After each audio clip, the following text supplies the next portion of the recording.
Unang-una po sa lahat, ako rin naman po yung nag-vlog sa kanila. Ako rin yung nagpasikat sa kanila, di ba? So, kahit pa isama ko sila, kahit sino dito sa channel ko is, yung produkto ko yun. Parang ganun, di ba?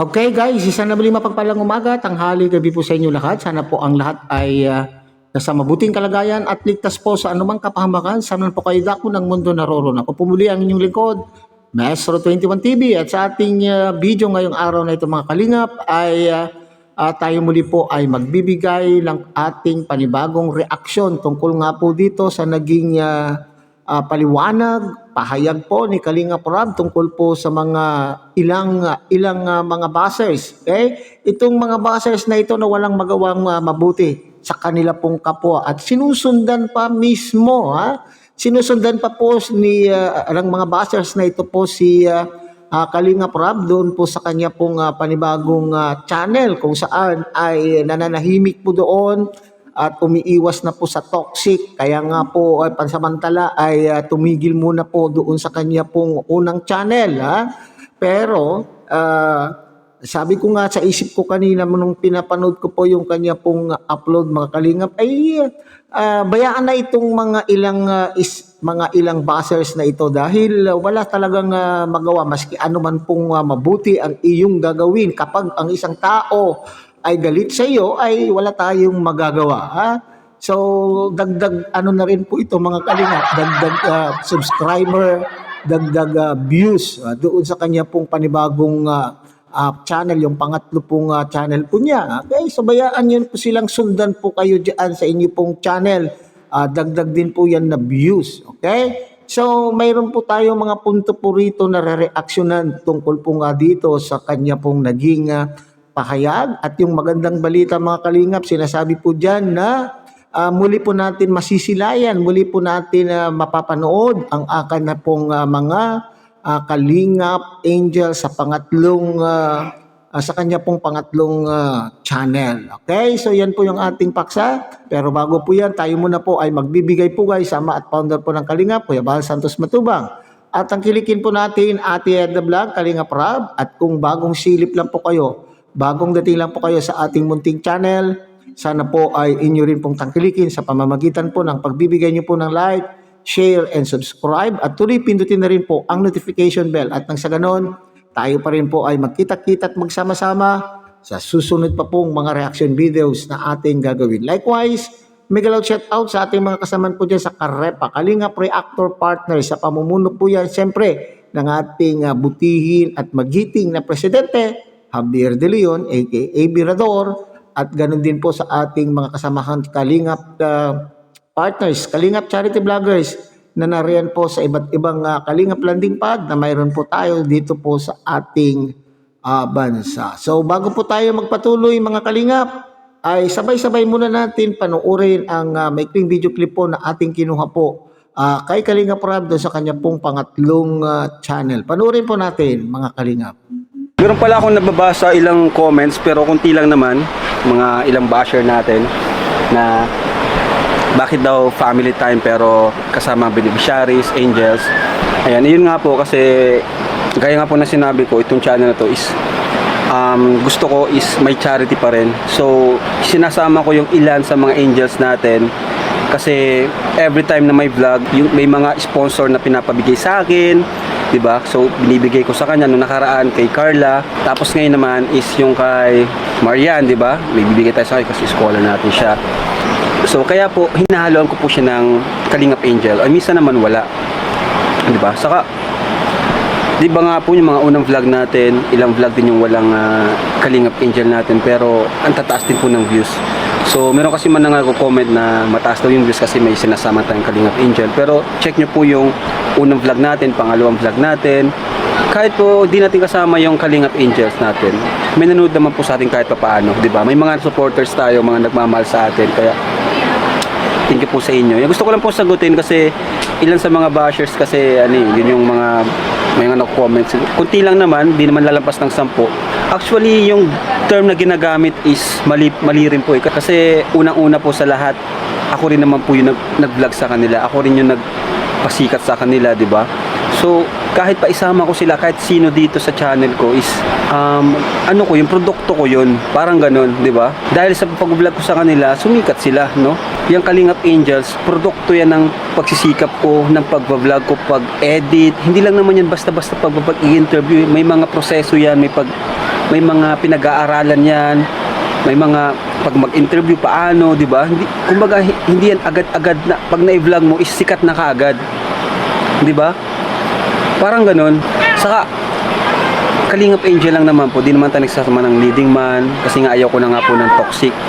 Ayaw ko na ng yung mga love team isa ihalo dito. No? Maliban lang syempre dito sa Edpao, Edmar, ano lang naman po yan. Di naman talaga yung love team na talagang pinag-uusapan o mainit sa mga mata ng tao. At saka mga sariling tao. Kumbaga nasa bahay sila. Si Pao na member ng pamilya, yung kambal nasa bahay. Kaya wala namang problema. Kumbaga kontrolado ko. Kaya yun, gusto ko lang rin sagutin kasi may mga nabasa akong konti. Pero konti lang naman. Mas marami pa rin yung naniniwala at yan, mga komentong positive. Kaya thank you so much po. Ganito muna po tayo in a while na family, charity, travel. Ayan. Pero yung pagtulong natin sa mga beneficiaries ko, hindi ko naman po nakalimutan yan. May kalingap tahanan tayo, di ba? Andyan yung mga sa ibang beneficiaries natin. Tapos ngayon naman, actually ang nawala lang talaga sa totoo lang is yung love team. Yun lang yung na-post. Pero yung charity natin, andyan pa rin po.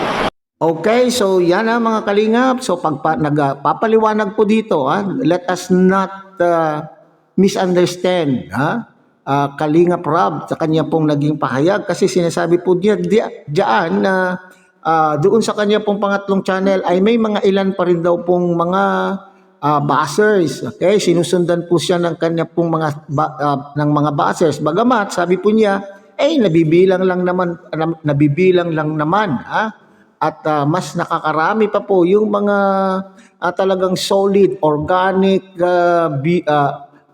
supporter na nagkokomento ng mga positibong mga komento. So, bagamat bagong-bago po yung kanyang channel ay nandyan pa rin po. At wala tayong masyado doon nakikita kasi nga sinabi ito ay family vlog. Pero at least ay nariyan pa rin po kayo itong mga solid Kalingap supporters na sumusuporta po kay Kalingap Rob. Okay, so marami daw po siyang nakikitang may nakikitang pailan-ilan na mga komento na kinu-question po. Kinu-question po ang pagsasama, pag-vlog o pag-iimbita po ni Kalingap Rob ng kanya pong mga Kalingap Angels, mga beneficiaries na siya naman pong pinopost po niya o ina-upload po niya sa kanya pong bagong channel.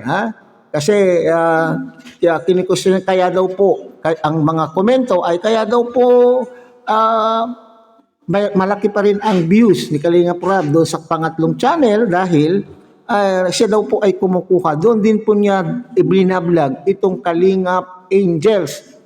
Kagaya po ni Carla, nung una natin nakita si Baby Carla, ngayon naman po itong si Marian, at siyempre nandyan din po yung Edpao. Okay, so ano po yung kanyang paliwanag po dyan? Siguro naman, sabi niya, at totoo naman po, nakarapatan din po niya, take note of this, karapatan din po niya siguro naman na imbitahan po itong mga Kalingap Angels na ito dahil din po sa request ng mga sponsor na sabi po niya ay meron din daw minsan ipinapaabot ng mga solid sponsors sa mga beneficiaries po na ito. Okay? At saka doon sa punto na sinasabi po niya mga Kalingap na siya naman daw po yung nagpasikat, siya naman daw po yung naghirap sa mga beneficiaries po na ito. Kumbaga ay itong mga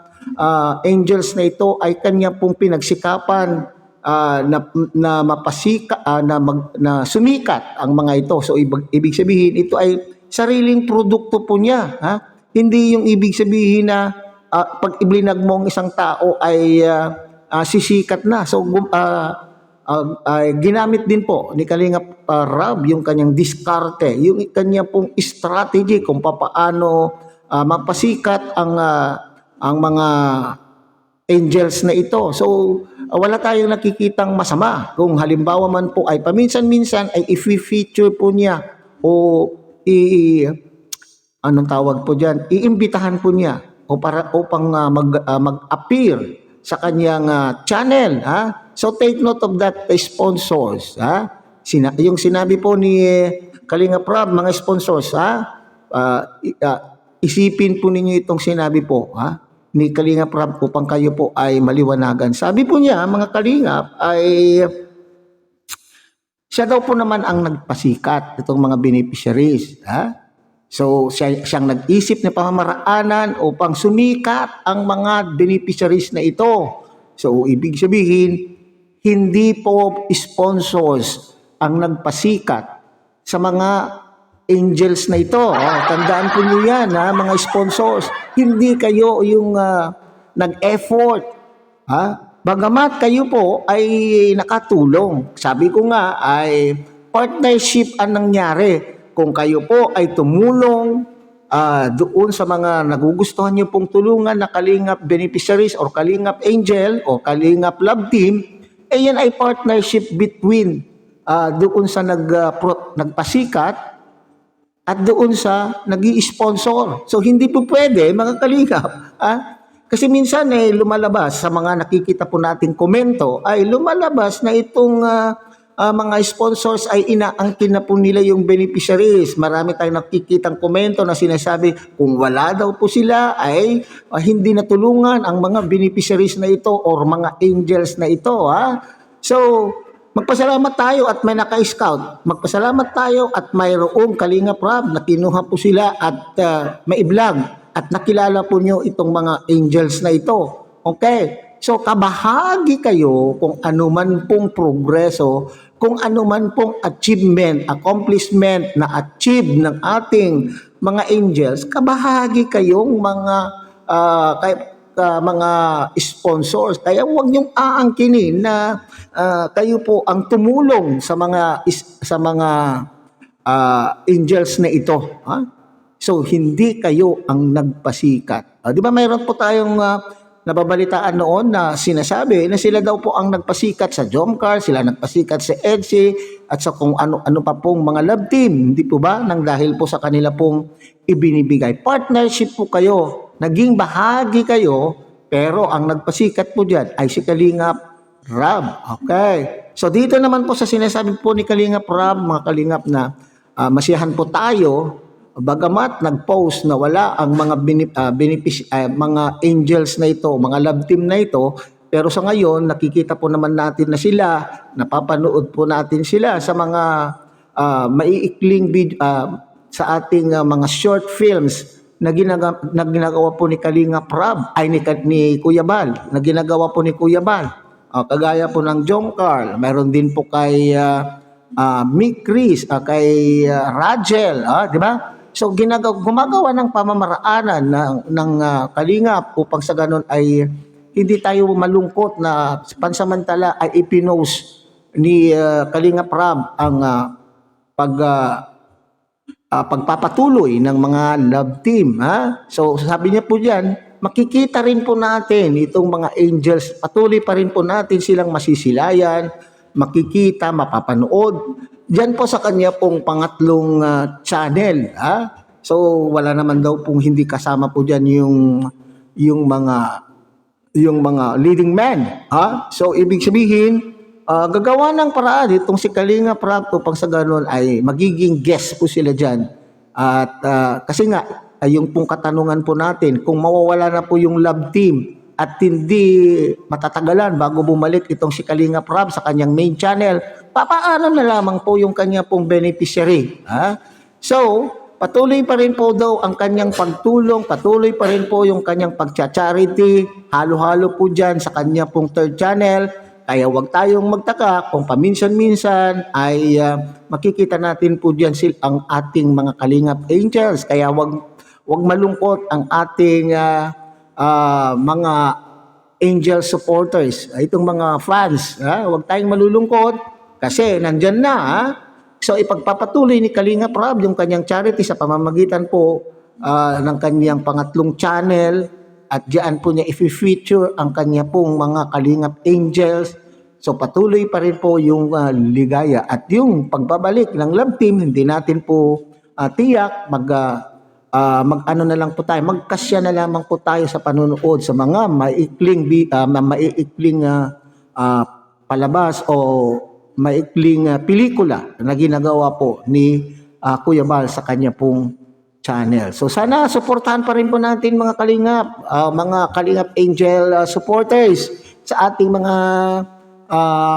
sa ating Mikri, sa ating Jomcar, sa ating EDC, sa ating Pranjoy. So lahat po ng mga Kalingap Angels na i-feature o iimbitahan po sa pangatlong channel po ni Kalinga Prab, sana po ay suportahan pa rin po natin. So walang masabang tinapay na sinasabi po natin, ha? So sana lang itong mga bashers ay tumigil na, ha? So parang sa ganun ay tuloy-tuloy ang ligaya at tuloy-tuloy din po ang pagtulong sa ating mga Kalingap Angel. So hanggang dyan na lang muna tayo mga Kalingap. Ulit ang kilikin po natin Kuya Bal Santos Matubang, Ate Edna Vlog, Kalinga Prab. At siyempre muli pinapakiusapan po kayo na sana po ay inyo rin pong tangkilikin ang munting channel na ito sa pamamagitan po ng pagbibigay niyo po ng like, share, and subscribe, at tuloy pindutin na rin po ang notification bell, at nang sa ganon, tayo pa rin po ay magkita-kita at magsama-sama sa susunod pa pong mga reaction videos na ating gagawin. Muli, isang mapagpalang umaga, tanghali, gabi po sa inyong lahat. Mabuhay po kayo at God bless everyone.